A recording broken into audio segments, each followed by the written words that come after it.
Bienvenidos a este episodio.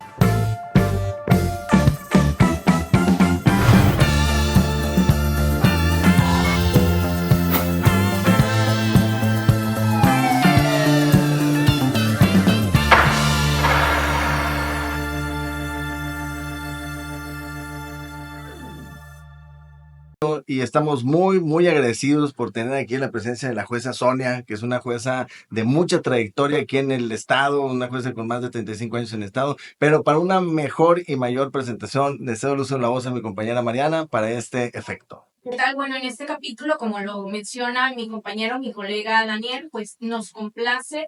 Tenemos una nueva invitada, otra candidata para ser magistrada en materia penal aquí en Nuevo León. Es la licenciada Sonia Alejandrina Martínez Mireles. Ella es actualmente jueza de ejecución de sanciones penales. Tiene aproximadamente 35 años de experiencia de carrera judicial que la respaldan en este aspecto, en este ámbito jurídico. Y pues bueno, el día de hoy nos va a platicar una sentencia o una resolución que ella abarcó como juez de ejecución de sanciones penales, en donde determinó si era viable darle la oportunidad y concederle y respetarle el derecho a la educación a una persona que ya se encontraba condenada, que ya se había demostrado su participación en un delito para que estuviera en un centro penitenciario. Licenciada Sonia, es un gusto que nos acompañe. Muchas gracias. Al contrario, me siento agradecida por la invitación y pues estoy para servirles. Gracias. En esta sentencia se vincularon varios derechos, usted que es juez de sanciones y que usted resuelve todo lo que pasa ahí en estos centros penitenciarios. ¿Qué pasó? Venía una persona condenada a solicitarle estudiar en la penitenciaría. ¿Eso es el asunto? Sí. Aquí, originalmente, la educación dentro de los centros penitenciarios o en privativa de libertad existía hasta la educación media superior. Pero luego vienen unas personas privadas de la libertad que me dicen, pero nosotros queremos la universidad. Uno de ellos me dice, yo ya estaba en universidad cuando me privaron de la libertad. Y el otro incluso no es de una nacionalidad mexicana, era de una nacionalidad extranjera. Y también me dice, yo también estaba en universidad, pero aquí no podemos. ¿Por qué no?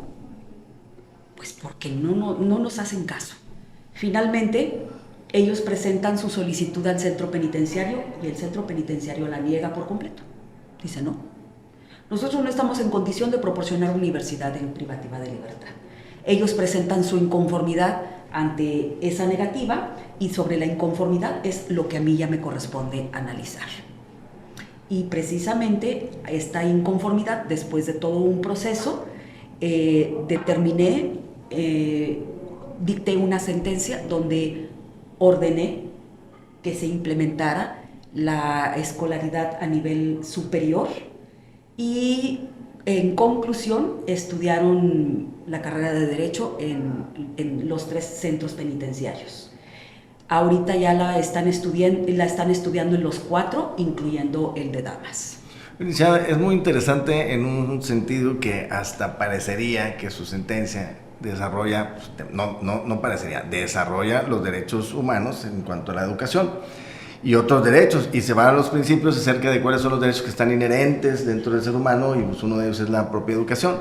Parecería que es una sentencia de amparo, pero no es necesaria una sentencia de amparo, porque el compromiso que se ve en la sentencia es que usted estudia los argumentos y se va más bien se da directo a los principios y a los derechos de las personas. ¿Por qué necesitamos un juez de amparo si un juez de primera instancia puede resolver? Puede velar y respetar la protección de estos derechos humanos y fundamentales. Excelente pregunta. Cuéntenos. Excelente pregunta, porque en primera y segunda instancia, nos hemos colocado en un plano de corrección. Que lo resuelvan otros, que lo hagan otros. Esa es la triste realidad. En mi caso, es al contrario. Si yo tengo la facultad, Si yo tengo la obligación, si yo tengo la responsabilidad, yo lo voy a hacer. Y no tengo por qué delegarle esta función a otras autoridades, si es a mí a quien me corresponde.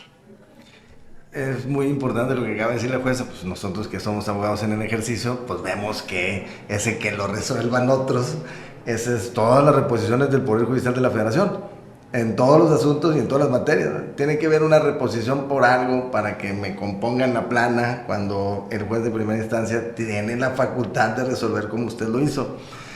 Esa cuestión presupuestaria, que luego es un tema para las autoridades, decir, ay, aquí no tenemos presupuesto, pues menos vamos a poner una universidad. ¿Qué le dijo la autoridad? Eso, Qué raro.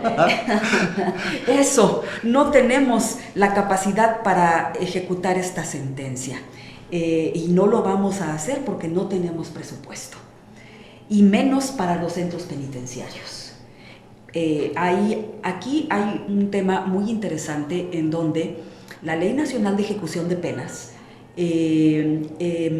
agregó como autoridad, agregó un artículo muy interesante donde dice, son autoridades corresponsables para cumplir con el contenido de esta ley, y hace una lista de autoridades, pero las incorpora como corresponsables del sistema de reinserción, y dentro de ellas está la Secretaría de Educación Pública. Entonces, esto a mí me sirvió para también incluso adherirla, incorporarla en mi sentencia como autoridad corresponsable. A la Secretaría de Educación Pública, a la Secretaría de Seguridad Pública, a la comisaría, porque todos son autoridades corresponsables. Entonces, en el caso de no cumplir con esta sentencia, ellos incurrían en sanción. Aún y con todo esto, no lo lograba. Tardé para la ejecución de esta sentencia, para la ejecución y para que implementaran la universidad, aproximadamente un año. Y me costó mucho trabajo, precisamente por la renuencia de las autoridades corresponsables. Y ya después de un año, entre audiencias de cumplimiento y demás, de cumplimiento de mi sentencia, iniciamos a estudiar con un colegio, una institución particular que se ofreció para proporcionar esta educación. Estudiaron un año, los chicos estudiaron un año con este instituto particular, con este colegio particular de abogados, y después, ya cuando por fin la Secretaría de Educación atiende el caso, incorpora la Universidad Ciudadana, okay, que es una universidad gubernamental, claro, pero no les reconoció el año estudiado.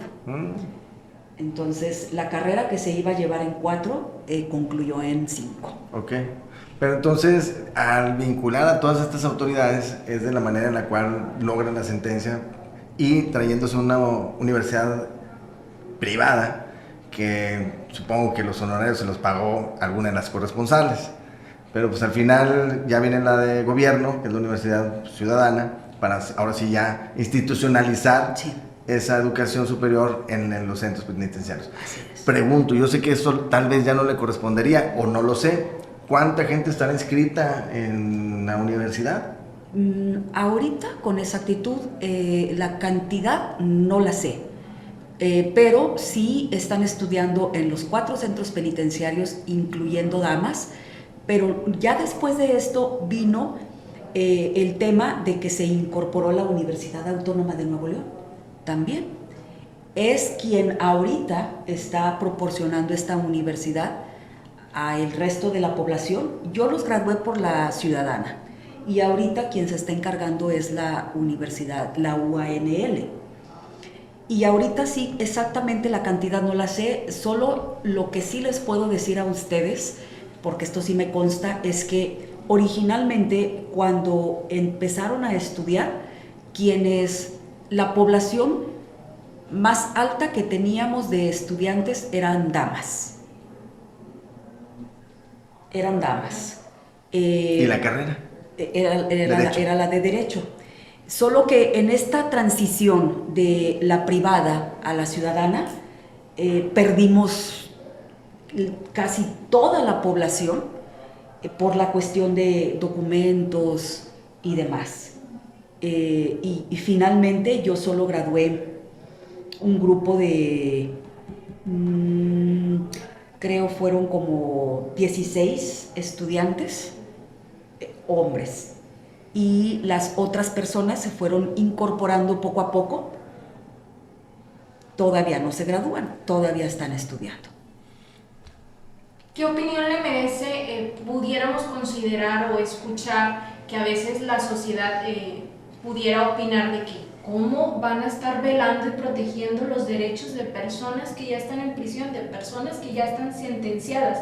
Sin embargo, ahorita mencionó una palabra que me hizo mucho ruido: reinserción social. Estas personas que ahorita pudiéramos tener en prisión, posiblemente, y la mayoría me atrevo a decir, van a salir el día de mañana a volver a estar con nosotros en sociedad.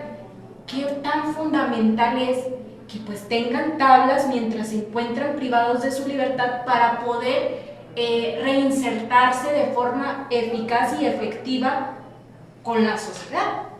Uno de los efectos primordiales de las sentencias condenatorias de delitos, más bien, el efecto primordial de la sentencia condenatoria, además de resarcir el daño ocasionado a las víctimas u ofendidos, es también proporcionar las herramientas para que la persona que resultó condenada o culpable se le brinden las capacidades de reinserción. Ese es el objeto de la privativa de libertad. Ese es el objeto de la privativa de libertad, no es un castigo en sí. Es, además de que ya tienes una condena que debes de cumplir en privativa, pues debo rediseñar tu plan estratégico individualizado para que en tu privativa de libertad cumplamos con el objetivo de reinserción.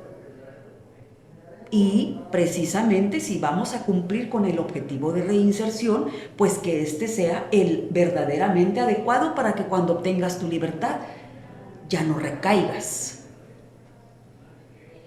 Esa parte de, bueno, esa visión, pues la idea, digamos que el objetivo de que la gente, pues, cuando salgan no recaigan y seas productivo para la sociedad y obviamente que rehagas tu vida. Pero suena a tabú lo que decía Mariana respecto a las personas que son condenadas, el pensar ¿por qué va a tener el derecho si generó dolor, daño, cometió delitos? Esa parte, ¿dónde es donde una juzgadora como usted tiene que separar cosas y solamente velar por derechos o ver derechos? ¿Cómo es su perspectiva cuando resuelve un asunto así? Porque este asunto lo pudo usted haber bateado. Sí, acabas de mencionar también la parte fundamental de esto, la perspectiva. Nosotros los juzgadores debemos de tener perspectiva. Y no solamente tenerla, sino además aplicarla. El hecho de que reconozca los derechos de una persona independientemente de que se encuentre en privativa de libertad, la privativa de libertad no los priva de sus derechos. Así se encuentren condenados. Exacto. No los priva de sus derechos. Ellos siguen siendo personas y ellos siguen teniendo sus derechos humanos. Al contrario, la función del juez de ejecución de sanciones es esa, velar porque esos derechos no se les limiten, no se les violenten, sus derechos humanos no se violenten. ¿Por qué? Porque estos no hay manera de suspenderlos. Probablemente una sentencia diga que se les suspenda en sus derechos de familia, dependiendo del tipo de condena que se haya decretado a su cargo, derechos políticos como el no poder ejercer el voto y ser votado, pero no derechos fundamentales como la educación, la salud, el trabajo. Totalmente. Pues resulta fundamental que puedan seguir estas personas preparándose para que el día que estén en libertad de nuevo, pues sean personas de bien. ¿Qué acciones realizan como juez de ejecución para que esto sea así, además de garantizar la educación? Además de garantizar la educación, ellos deben tener el derecho de seguir trabajando. A ellos se les debe proporcionar trabajo, se les debe proporcionar alimentación, se les debe respetar su derecho a la salud, que son los fundamentales, que son los esenciales. Además de ello, también ellos tienen oportunidades de capacitarse en algunas otras áreas, no necesariamente este tipo de estudio, capacitarse en otro tipo de áreas como estudian talleres de capacitación como refrigeración, electricidad, capacitación de talleres. Pero una pregunta, usted dijo los derechos laborales tampoco se limitan, pero no sé si yo estoy bien o alguna vez me consultaban que hay talleres dentro, o más bien hay trabajos que se realizan en los centros penitenciarios, Sí. pero que los pagos son inferiores al salario mínimo. Así es. ¿Tendría que venir un interno a presentar su...? Tendría que venir una persona en esta condición a realizar el mismo proceso, el mismo procedimiento que realizaron las personas que ejercieron el derecho a la educación. Hay un tema muy interesante en la Ley Nacional de Ejecución de Penas que habla precisamente de que las personas en privativa de libertad deben tener un trabajo, incluso un trabajo con seguridad social. Pues sí. Incluso con seguridad social y con un salario digno. El hecho de que estén realizando esta actividad desde un centro penitenciario, esto no lo hace indigno. Ellos están realizando un trabajo y a veces trabajan todo el día, casi en su mayoría. ¿Hay no hay horas extras? No, muy apenas si les pagan 1 hora, 2 horas, 3 horas. ¿Cuáles son como la mayoría de quejas que recibe como juez de control por parte de los internos? ¿De qué se duelen más? Como juez de ejecución, ¿de qué se duelen más? Del trato indiscriminado, de la violencia que viven dentro del centro penitenciario. Y hablo por trato indiscriminado, la falta de una alimentación, a veces no tienen dormitorios, las personas, ¿de qué se quejan mucho? De la falta de atención médica. ¿Cómo fue velar? Le pregunto si cuando sucedió todo esto del motín en el penal Topo Chico, ¿cómo fue ver todo este proceso, incluso pues con las personas que fallecieron, con las personas que estaban privadas de su libertad? ¿Qué proceso administrativamente se llevó en cuanto a los procesos que conformaba cada una de estas personas detenidas que pues los privaron de la vida? Bien. La realidad, bueno, a mí me ha tocado sobrellevar y atender estos hechos violentos en Topo Chico, en Apodaca y en Cadereyta.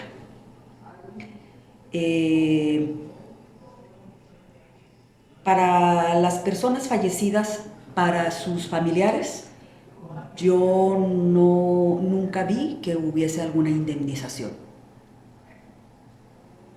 ¿Debería de haber?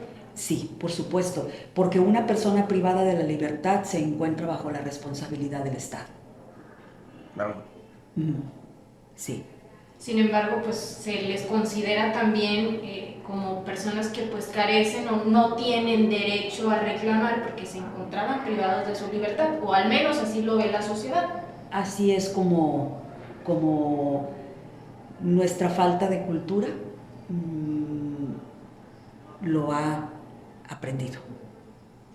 Es un tema muy difícil lo que usted resuelve, licenciada. Pero hablando, yo tengo ya mucho tiempo conociendo a la abogada, no de persona, pero sí en el nombre, porque la abogada pues tiene más de 35 años siendo funcionaria del Poder Judicial del Estado, y yo recuerdo que fue juez en San Nicolás primero, y luego se fue a un lugar alejado aquí de Nuevo León, Doctor Arroyo, como jueza mixta, y creo que era hablando de eso, tiempo violento, pues por ahí del 2011. Entonces todos recordaremos esas etapas oscuras del 2010, 2011, 2012. ¿Cómo le fue allá? ¿Qué vivió allá? ¿Qué fue lo peor que vio, que resolvió? Cuéntenos un poco acerca de esta experiencia que tuvo en esos momentos pues, incendiarios para el Estado. Fuerte, muy complicado. La verdad, antes de ir para allá yo era jueza menor, en ese tiempo le llamaban juez menor letrado.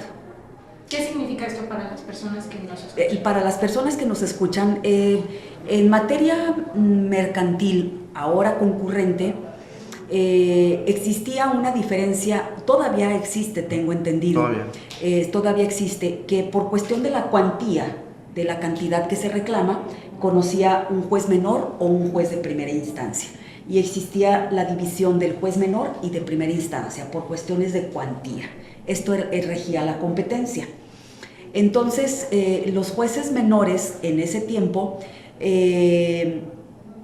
resolvíamos los asuntos pequeños como las cobranzas de las mueblerías, sobre todo mueblerías, tiendas, de las personas deudoras.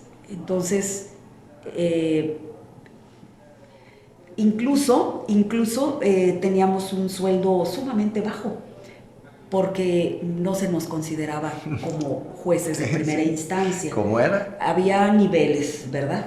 Entonces, tengo entendido que ahora ya no es así, que aún y que siguen existiendo los jueces menores, ya están nivelados. Homologados. O sea, en aquel entonces el mismo Poder Judicial hacía distinciones en cuanto a la importancia de los jueces. Totalmente. Entonces, duré yo muchos años compitiendo para juez de primera instancia, pero pues la oportunidad no se dio. Duré aproximadamente 8 o 9 años siendo juez menor letrado y la oportunidad no se dio. Bueno, el tema es que cuando por fin se da, en el 2010-2011, me dicen, ¿sabes qué? Por fin vas a ser juez de primera instancia. No, pues para mí fue una bendición, ¿verdad? Y me dicen, mañana amaneces en Doctor Arroyo. Mañana a las 9 de la mañana te dan posesión en Doctor Arroyo. Entonces, prácticamente solo tuve oportunidad de ir a mi casa, que es la suya, por un cambio de ropa. Era un miércoles para jueves, viernes, y vámonos a Doctor Arroyo, y al día siguiente tomé posesión. La verdad, yo muy emocionada con el tema y feliz ya por fin tener esta maravillosa oportunidad. Pero ya estando allá, pues la realidad fue otra. La realidad es que tienes que enfrentar esta violencia y eres tú la indicada. Fue sumamente complicado, sumamente duro por dos cuestiones. Cuestión violencia en el orden público, sí, totalmente, pero también a su vez fui la primer jueza mujer que llegó a Doctor Arroyo en la historia del sur de Nuevo León. Entonces, la población, obvio que no estaba nada acostumbrada, nunca se lo pudieron haber imaginado. ¿A tratar con una mujer? A tratar con una mujer. Con una jueza. Con una jueza y con una mujer que además impusiera orden y tuviera en su mano la justicia. impartición de justicia. ¿Cómo es posible que una mujer va a venir aquí a decirnos cómo hacer las cosas? Entonces eran dos conflictos graves en los que yo me encontraba en medio. Pues aún y así lo sobrellevé, pero hay algo bien interesante que a mí me encanta y siempre lo voy a mencionar y siempre lo voy a recordar porque lo tatué en mi corazón, que de repente empezaron a bajar las personas de los ejidos y pues llegaban y me decían, señores, ¿se les ofrece algo? Díganme. No, solo queremos venir a cerciorarnos de que esto es verdad. ¿Qué cosa? Que hay una mujer aquí como juez. Sí, a sus órdenes. Sí, a sus órdenes. Los ejidatarios, los señores me decían, tenemos la fe y la esperanza de que una dama sí nos va a hacer justicia, porque ya nos dejaron sin nada y como quiera nuestros asuntos no se han resuelto. Pero tenemos la confianza de que una mujer sí lo va a hacer. Fue algo muy maravilloso para mí y es fecha de que, bendito Dios, las cosas se dieron de forma tal que es mi casa, yo sigo regresando siempre, de hecho ahí inicié mi campaña, porque es mi casa, es mi gente, es mi tierra, es mi origen. Y la verdad no es por mí, pero la gente quedó muy agradecida por haber llegado y haber puesto ahí el orden en esa entidad. Fue muy complicado entonces para la cuestión de la violencia y por el otro lado por la cuestión cultural de machismo contra ver una autoridad mujer. Y usted resolvía los asuntos penales y los asuntos civiles porque era mixto. Entonces trataba de todo lo que sucedía en los alrededores. En el sur de Nuevo León, todo el sur de Nuevo León. Es importante. Pasa que siempre hay cosas que recordar y cuando las recuerda uno... pues se emociona, toca fibras muy sensibles en nuestra persona. Cuando yo estaba allá, había solo un fiscal, también para todo el sur de Nuevo León. Afortunadamente tuve la confianza con él de decirle, mira, abogado, aquí no hay manera de desaparecernos, ni manera de escondernos, ni manera de nada. Solamente somos tú y yo, en todo el sur de Nuevo León. Así es que o hacemos las cosas bien, o las hacemos. Porque aquí no va a haber manera de que, pues fue tal fiscal, claro. No, pues quién sabe qué fiscal haya sido. Ni tampoco hay forma de que tú me adjudiques a mis responsabilidades. Entonces, o hacemos las cosas en paz y en orden, tú me conoces, o dime qué es lo que vamos a hacer, porque yo no voy a responsabilizarme por tus actos. Afortunadamente, hicimos una buena mancuerna en comunidad y nos fue bien y salimos adelante. Solo que hay un tema interesante. Dentro de las tantas cosas que teníamos que hacer es que, por ejemplo, entre semana, en ese tiempo era un juzgado tradicional, no oral como hoy en día. Entre semana nos llegaban las consignaciones, así es como le llamábamos en ese tiempo, nos llegaban las consignaciones y dictaba auto de formal prisión. Y aquí lo importante es que yo sé perfecto que leíamos el expediente.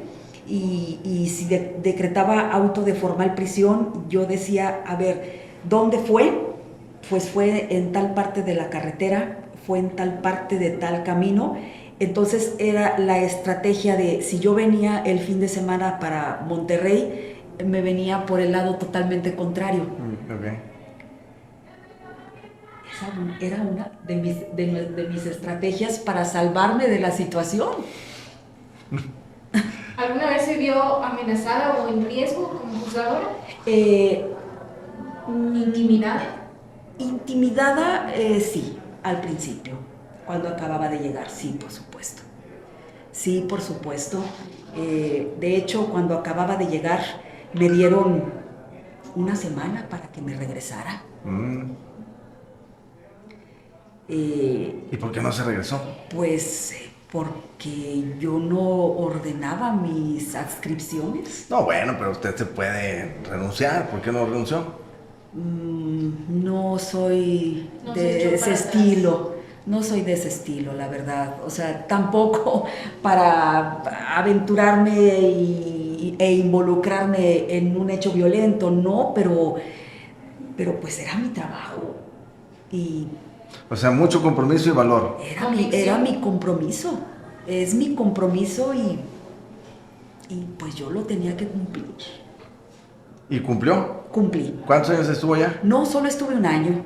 Y pues descubrí ahí y confirmé que lo que yo ya venía pensando, que era la materia más necesitada de justicia y donde había mucho más área de oportunidad para trabajar con las personas. Y efectivamente lo confirmé y terminé enamorándome de la materia penal. Y fue ahí donde yo empecé mi historia en esta área, porque efectivamente es la materia que más necesita justicia y es la que más dejamos en desventaja. Es muy estigmatizado todo lo que es penal por que nadie queremos voltear a ver un acto ilícito delictivo, ¿no? Una cuestión de hay una víctima y un ofendido y entrarle a esos problemas que son violencia familiar, lesiones, inclusive violencia, delitos sexuales. Entonces es como que no queremos voltear a ver esa materia. No nos gusta, o sea, bueno, a la sociedad como tal, ¿no? Es como que, ay, homicidios, ay. Ya no hablamos de otras cuestiones de crimen organizado, pero bueno, pues es complicada. Sabemos que está usted en campaña. ¿Cómo le ha ido en este inicio de campaña? Cuéntenos un poquito cómo ha sentido a la ciudadanía cuando va y hace recorridos. ¿Va a hacer recorridos? ¿Busca a la gente? ¿Qué es lo que ha percibido en este tiempo de campaña? He percibido mucha apatía en la ciudadanía. Siento que incluso todavía ni siquiera se aprobaba la reforma cuando ya se había sembrado mediáticamente terror, pánico en los habitantes mexicanos y se quedaron con esa historia. Entonces ahora confirmar lo contrario con la presencia de un candidato, por ejemplo el mío, que me apersono con ellos en las calles, en las comunidades, hay muchas personas que no me conocen, yo me tengo que presentar y tengo que demostrarles la realidad.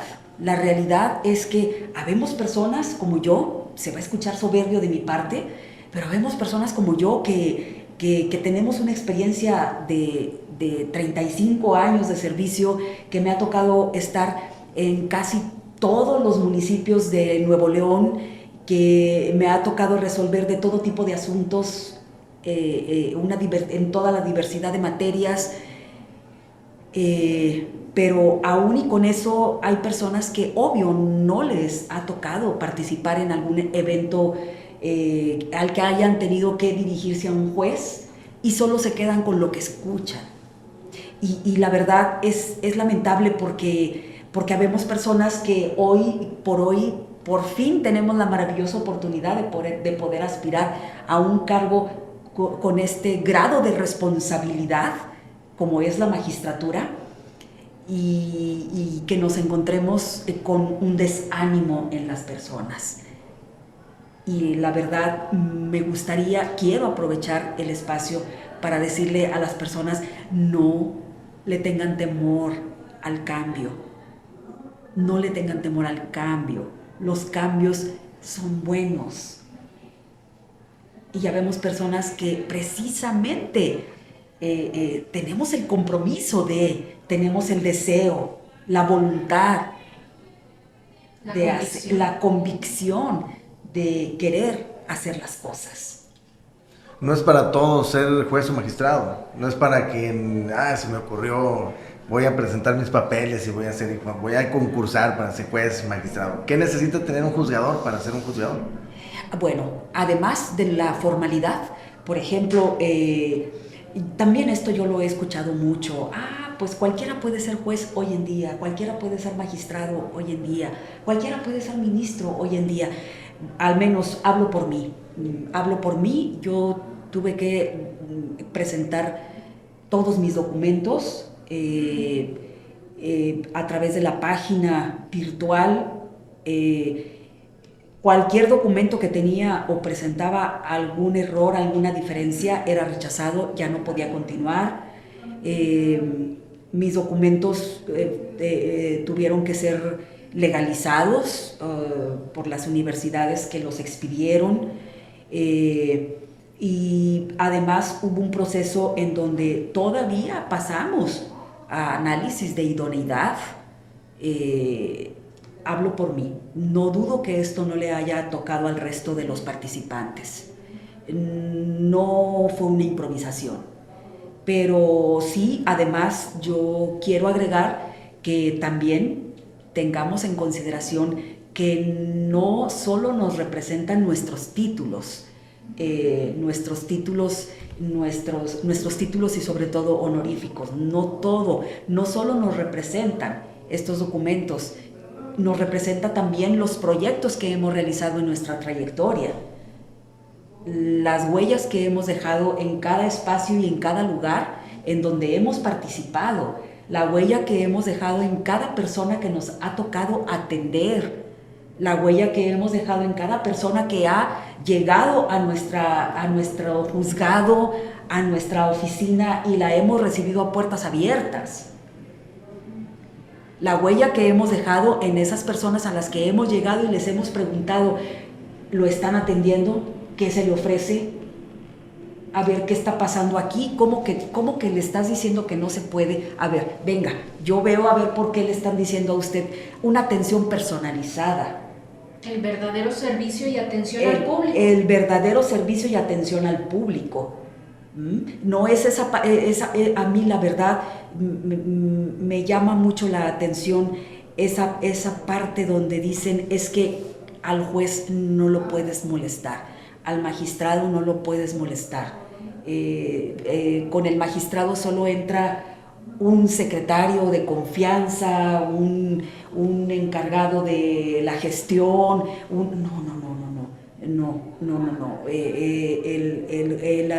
nosotros como servidores públicos, el nombre lo indica. El nombre lo indica. Tenemos que servir a la comunidad. Por ejemplo, hablo de proyectos porque a mí me encanta precisamente, recordar esas oportunidades de vida que he tenido de realizar estos proyectos. Por ejemplo, en San Nicolás de los Garza, Nuevo León, cuando regresé de Doctor Arroyo y fui jueza penal, llegué siendo jueza tradicional y de preparación, y luego me tocó vivir la transición a juez de control, al sistema penal acusatorio. Me ha tocado vivir todas estas transiciones y todos estos cambios, tal vez por eso no le temo al cambio.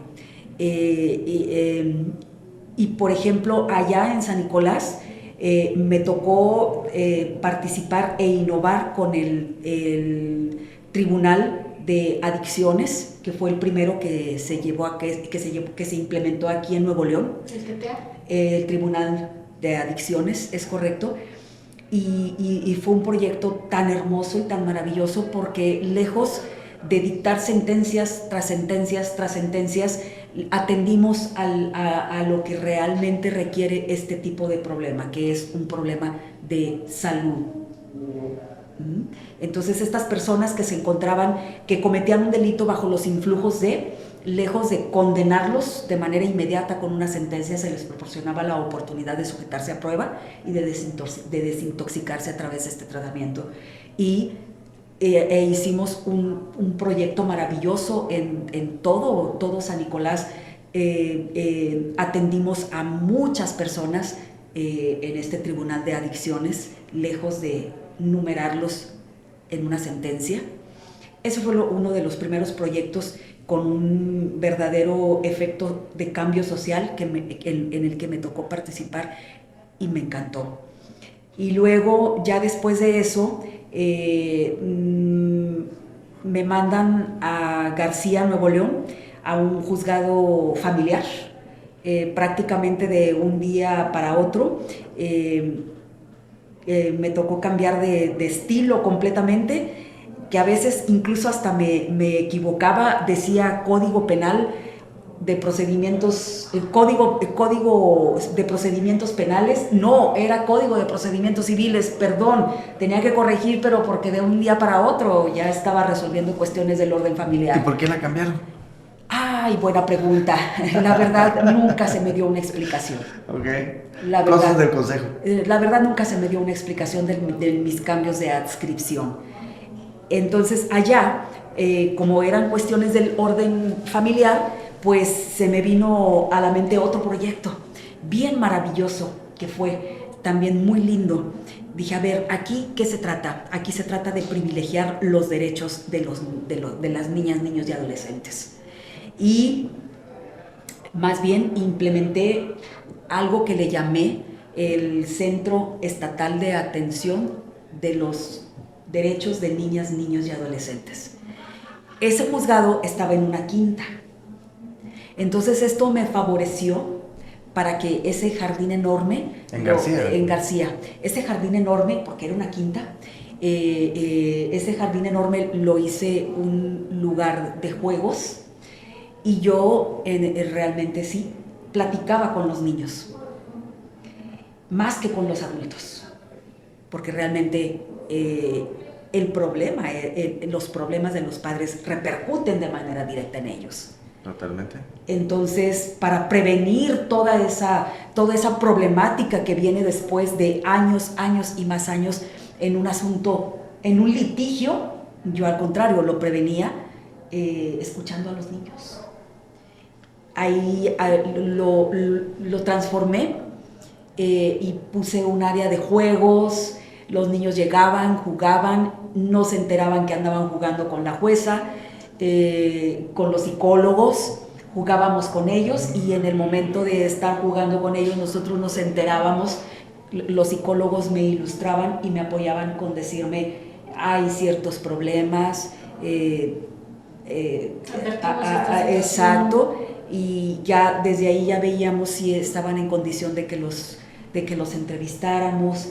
De hecho, están en mi oficina, me iba a todos aquellos lugares en donde había ideas para niños y llené todo el espacio de juguetes para que ellos pudieran interactuar. En ese tiempo, afortunadamente, salió la película de las emociones. Intensamente. Compré todos los personajes de Intensamente. Era algo tan maravilloso escuchar a los niños. ¿Cómo te sientes hoy? A ver, dime. Depende del muñequito que agarres, del personaje que agarres, es cómo te sientes. Ya ellos agarraban y había muchas emociones en el espacio y es así como los atendí. Importante, con esto previne litigios largos, fuertes y desgastantes, sobre todo para los menores.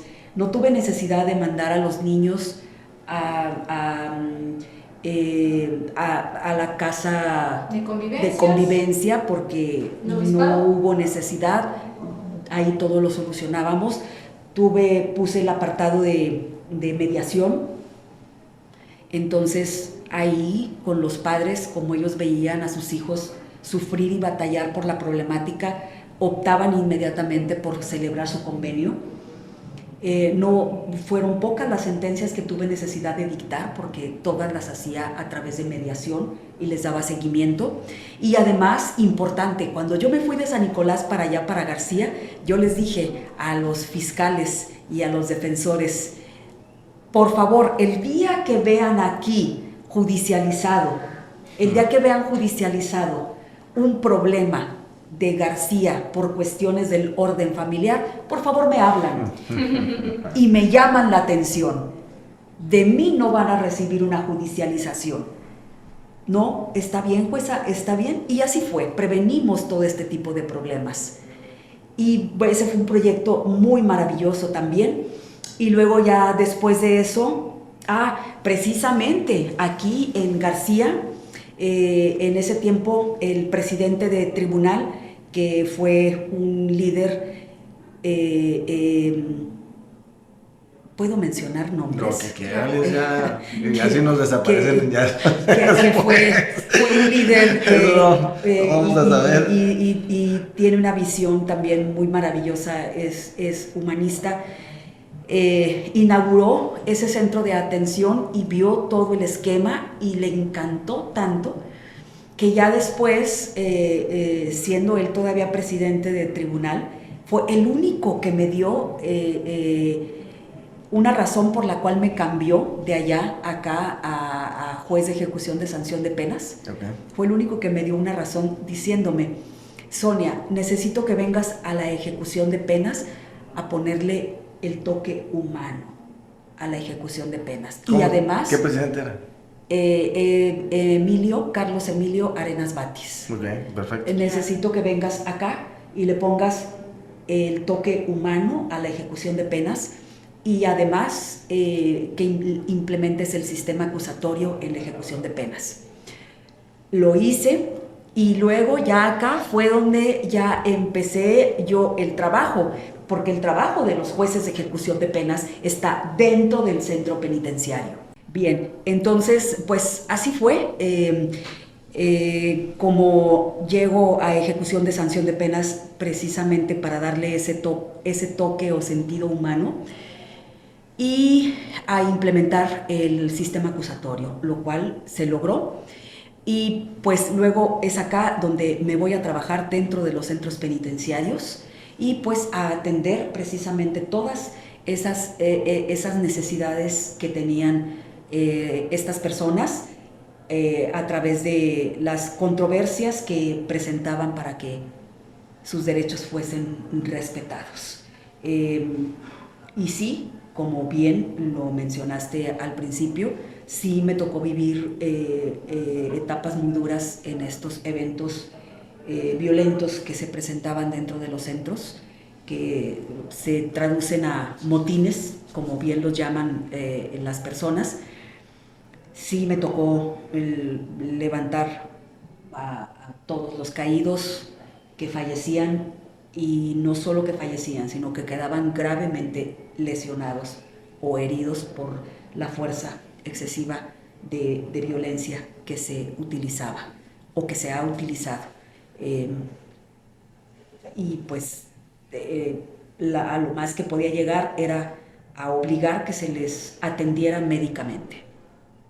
Pues es una gran trayectoria, licenciada. Permíteme felicitarla por su compromiso, porque de lo que nos has compartido definitivamente es comprometida. Si no, no hubieras tenido esta sentencia, pues, y no sé cuál será la palabra, porque no es precisamente terca, pero sí es para que se cumpla la sentencia como debe cumplirse la sentencia, aunque las autoridades, a pesar o con el pesar de las autoridades, ¿no?, de involucradas, más bien. Mariana. Como lo menciona mi compañero Daniel, pues de lo que escuchamos, de lo que nos comparte en esta plática, pues existen muchas cuestiones en las que usted se vio involucrada como juzgadora para implementar cuestiones, pues para ayudar a resolver estas controversias, pues de una forma, digámoslo, más amigable y más humanitaria.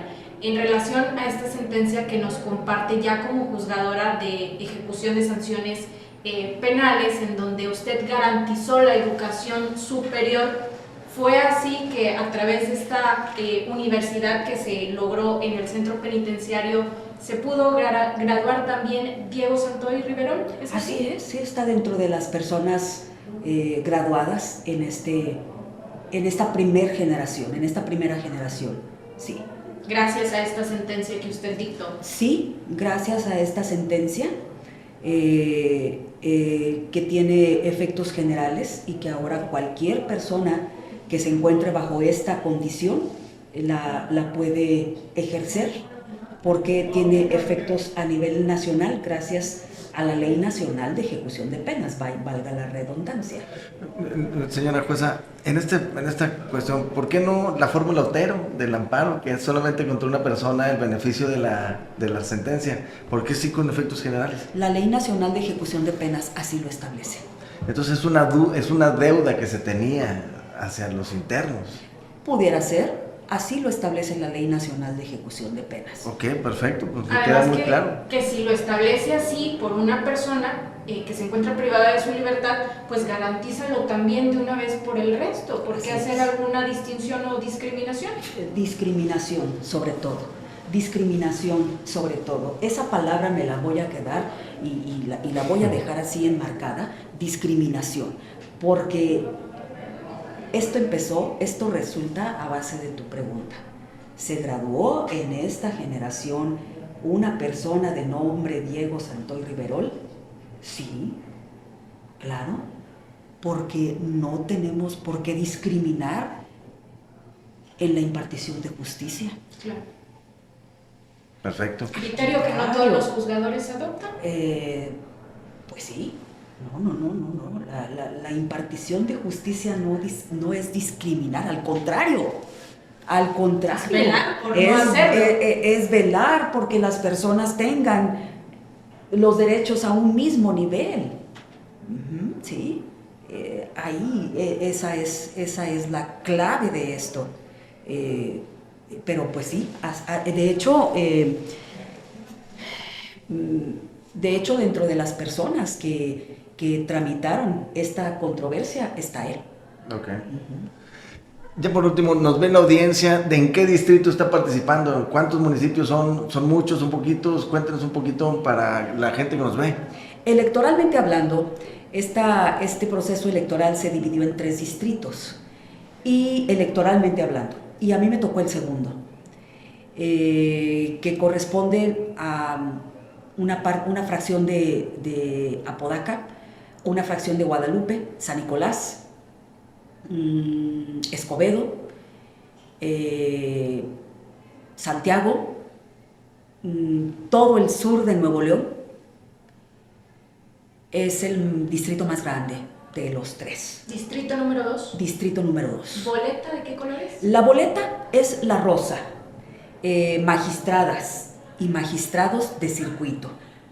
Y mi número es el 07. El 07 en la boleta. Es lo único que se tiene que estampar en la boleta. 07. Mucha confusión con relación a esto porque estamos acostumbrados a ver colores, partidos políticos y poner una tachita.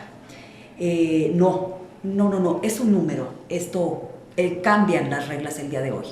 Mi caso, mi persona ahorita está representada en la boleta por el número 07. Boleta número 07, boleta rosa, y es el distrito 2 judicial electoral. Judicial electoral, exacto. Pues muchas gracias, licenciada, por estar con nosotros compartiendo. Sabemos que es difícil ahora en tiempos de campaña y tiempos de trabajo, y pues bueno, agradecidísimos. Y a todos los que nos vieron, nos escucharon, ya saben por quién votar. La licenciada Sonia, boleta rosa y número 7, distrito 2 judicial electoral. Nos vemos a la próxima. Gracias.